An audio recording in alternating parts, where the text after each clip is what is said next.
중세 교회의 박사이며 신학자였던 토마스 아퀴나스가 어느 날 교황청의 부름을 받고 나아가 교황을 만났습니다.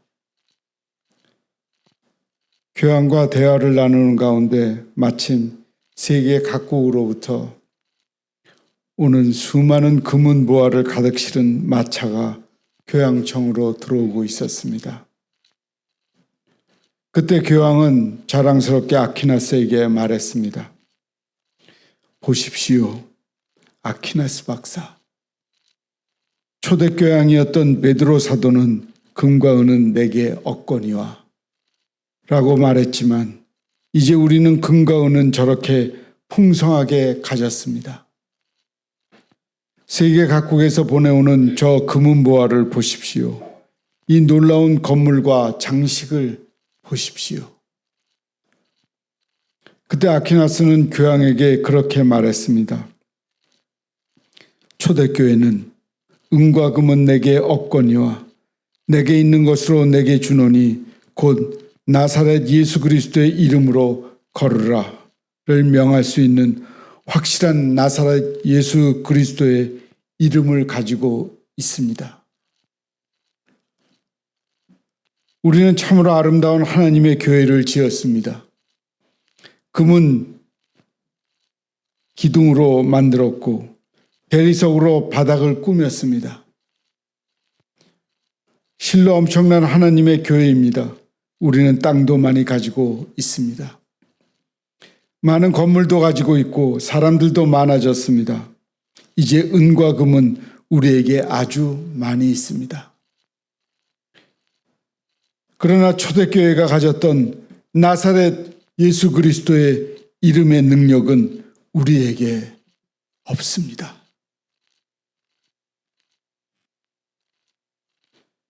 20세기 중반 이후 교회는 교회 성장에 깊은 관심을 가져왔습니다. 교회가 성장하는 것은 참으로 소중한 일이고 주님의 교회가 유기체임을 생각할 때 반드시 교회는 성장하는 교회여야만 합니다. 그러나 교회의 몸집이 커지고 건물이 화려해졌다고 해서 반드시 건강한 교회가 되는 것은 아닙니다.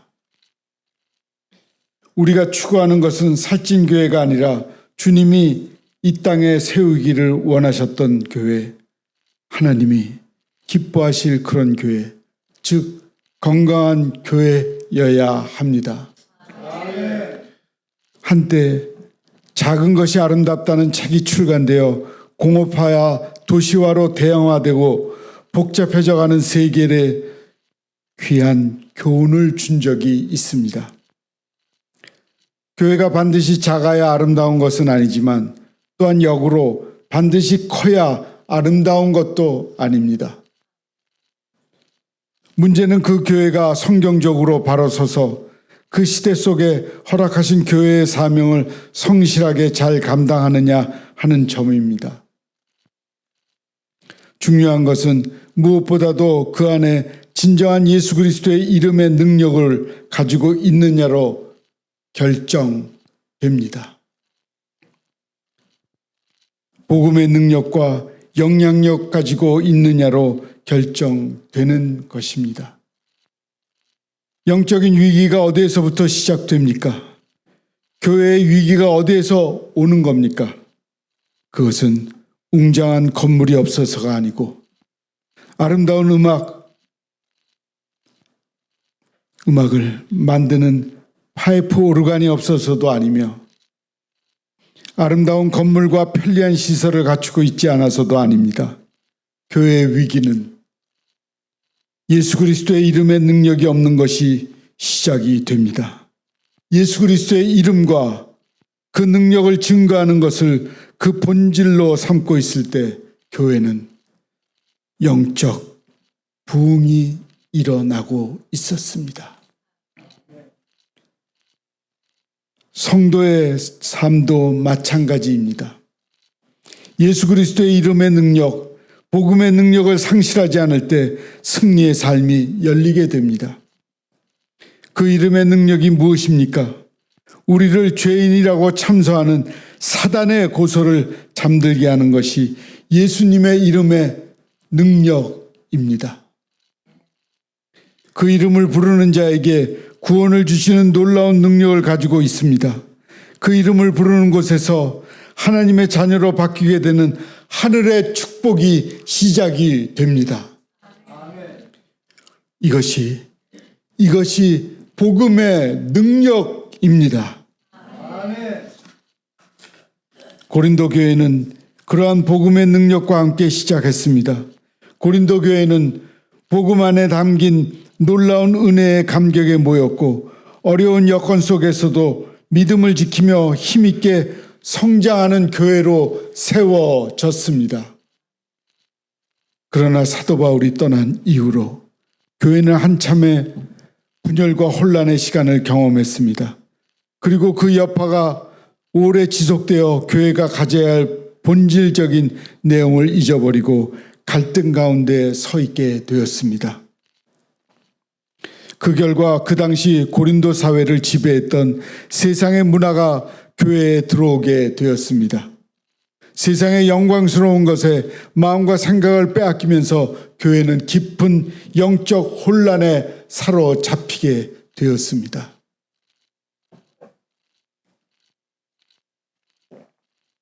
주님을 섬기는 것도 교회의 사역도 모두 자신이 높아지는 것에 초점을 두기 시작했습니다. 하나님의 인정보다 사람들의 존경을 받는 일에 중점을 두기 시작했습니다. 고린도 교회는 더 이상 복음이 지배하고 있는 교회 공동체가 아니라 세상의 가치관이 지배하는 교회가 되었습니다. 그렇다면 오늘 이 시대의 교회의 모습은 어떻습니까? 사람들은 흔히 그가 가진 돈으로 그를 평가합니다. 사람들이 나누는 거의 모든 이야기의 주제가 돈과 관련되어 있습니다. 돈 이야기를 빼면 할 이야기가 없는 것 같아 보이는 것이 요즘의 세태입니다. 그도 그럴 것이 돈 많은 사람이 행세하고 선망의 대상이 되며 어디에서든 그런 사람의 인정을 받기 때문입니다. 그래서 요즘 세상의 이야기는 모든 중점이 돈에 있습니다. 그 돈이 사람들의 마음을 설레게 하기도 하고 조급함을 갖게 하기도 합니다. 이처럼 세상은 온통 돈 이야기로 가득 차 있습니다. 그러나 하나님의 사람들은 돈 이야기가 아니라 언제나 예수님의 이야기를 해야 합니다. 그리고 자기가 가진 지식 이야기나 가진 권력에 대한 이야기가 아니라 예수님의 이야기를 하고 있을 때 교회는 건강해집니다. 교회는 은과 금에 이야기하는 곳이 아닙니다. 은과 금을 구하는 장소도 아닙니다. 자기 지식을 자랑하는 것도 아닙니다. 교회는 오직 예수 그리스도의 복음을 자랑하며 그 안에서 세워져야 합니다. 예수 그리스도의 몸된 교회가 어찌 다른 것을 자랑할 수 있겠습니까? 고린도 교회는 진리적 요충지라는 특성 때문에 경제, 정치, 외교, 학문에 있어서 놀라운 발전을 이룩한 곳입니다. 각국에서 사람들이 몰려온 국제적 도시였기에 종교적으로는 자연히 종교 혼합주의적 경향이 강했습니다.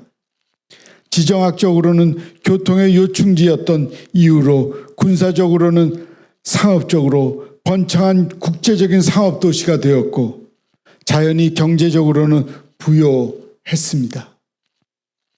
또한 철학과 당시 최고의 학문이었던 수사학에 발달하여 유명한 학자들이 많이 있던 헬라 철학의 중심지이기도 했습니다. 한마디로 고린도는 세상의 영광으로 가득한 곳이었습니다. 그러나 바울은 그들을 향하여 무엇을 말하고 있습니까? 그들을 향해 말씀을 전하는 사도 바울은 복음의 능력은 세상의 외적인 영광이 아니라 초라한 십자가에서 나온다고 목소리를 높였습니다. 십자가에서 나온다는 소리를 외친 것입니다. 결국 고린도 교회와 사회를 향한 사도 바울의 설교는 세상의 해답이 복음에 있음을 전합니다. 본문에서 말하는 이 세상의 지혜에 대한 사도 바울의 대답은 십자가의 도, 복음의 능력이었습니다. 사랑하는 성도 여러분은 교회 안에서 무엇을 자랑하고 무엇에 대하여 이야기를 합니까? 바울은 갈라디아서 6장 14절에서 이렇게 고백합니다.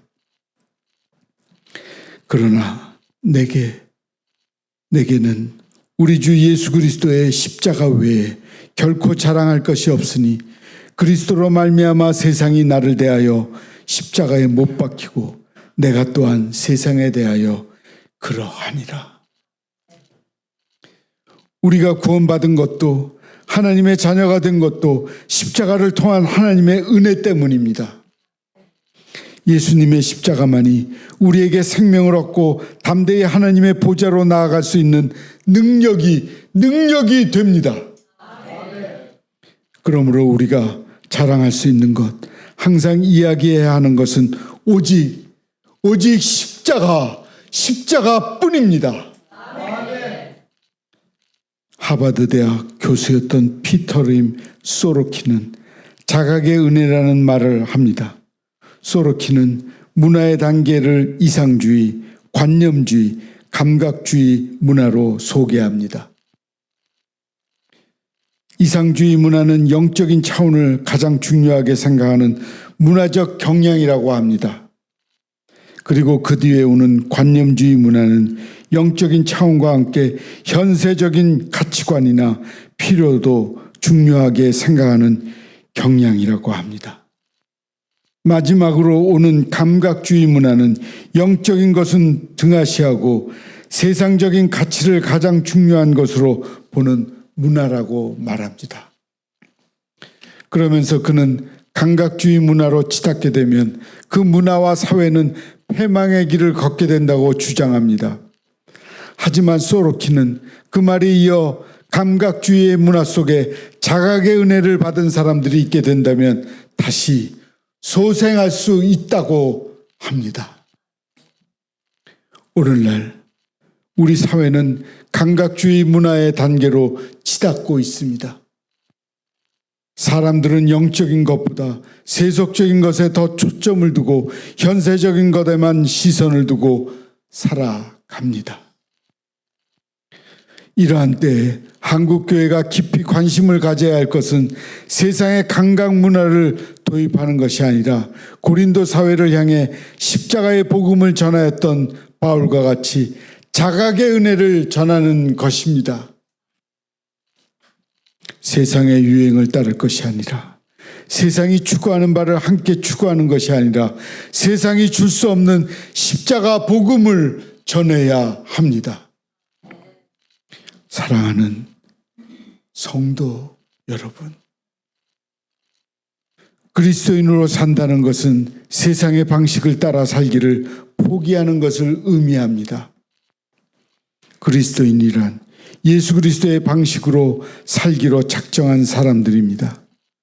지난날 내가 의지했던 것, 자랑했던 것을 내려놓고 그 모든 자리에 우리 주 예수 그리스도를 모시는 것이 그리스도의 인생이 시작되는 것입니다. 이제 우리의 자랑이, 우리의 기쁨이, 우리의 의지할 대상이 바뀌는 것입니다. 사순절을 보내는 이때 더욱이 십자가를 묵상하는 우리 모두가 됩시다. 십자가 안에 담긴 하나님의 은혜와 십자가를 통해 드러난 하나님의 지혜가 우리 안에 충만하여질 때 우리의 입술을 통해 세상에 전파될 때 연약한 우리를 통하여 하나님의 나라가 확장되는 역사가 이루어질 것입니다. 아멘.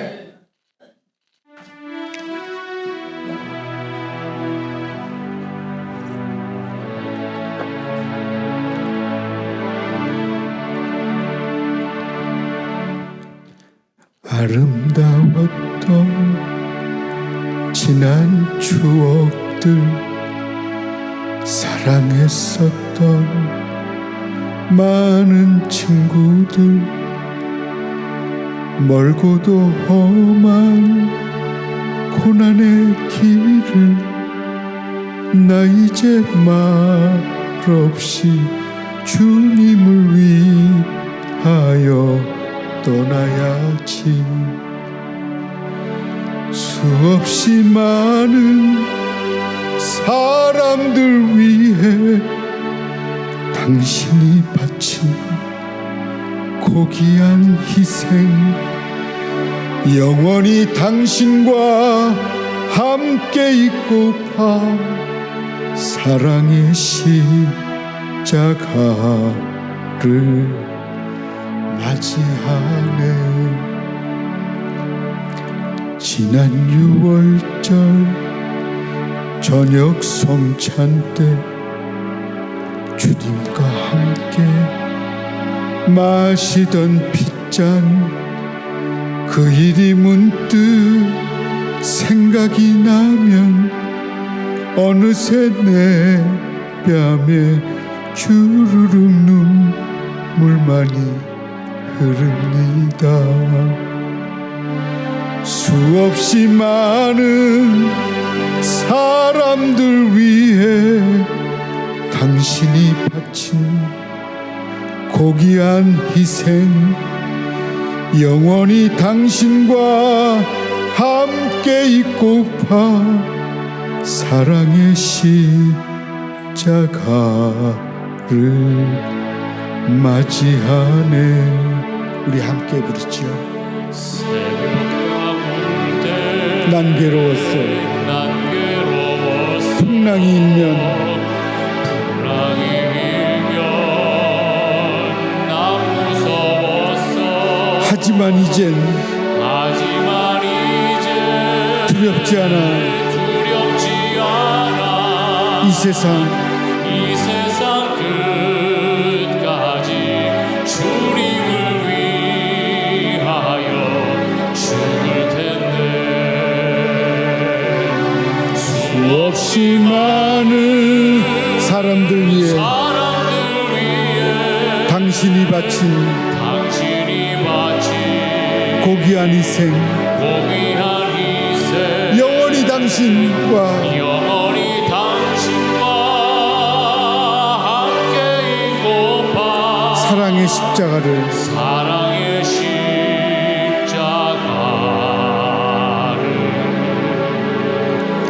맞이하네. 3절만 다시 하겠습니다. 새벽 따굴 때 난 괴로웠어. 풍랑이 일면 난 무서웠어. 하지만 이제 두렵지 않아. 이 세상 끝까지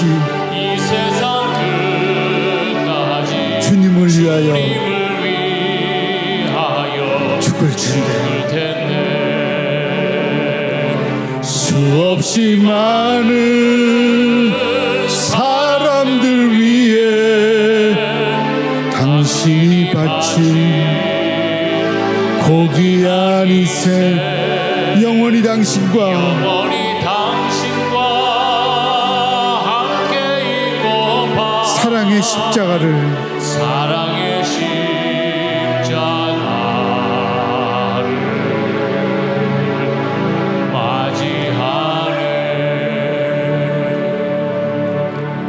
기도하겠습니다. 하나님, 우리는 금과 은을 좋아하는 사람들이 아니라 주님을 섬기며 주님을 믿으며 주님을 찬양하며 주님께 예배를 드리는 그리스도인으로 사는 것이 귀한 것을 알고 있습니다. 그러나 세상을 쫓을 때가 얼마나 많은지 우리의 삶의 태도를 회개하오니 용서하시고 주님의 십자가를 깊이 묵상하며 믿음의 신자로 열매 맺는 아름다운 성도가 되게 역사하여 주시옵소서. 예수님의 이름으로 기도합니다. 아멘.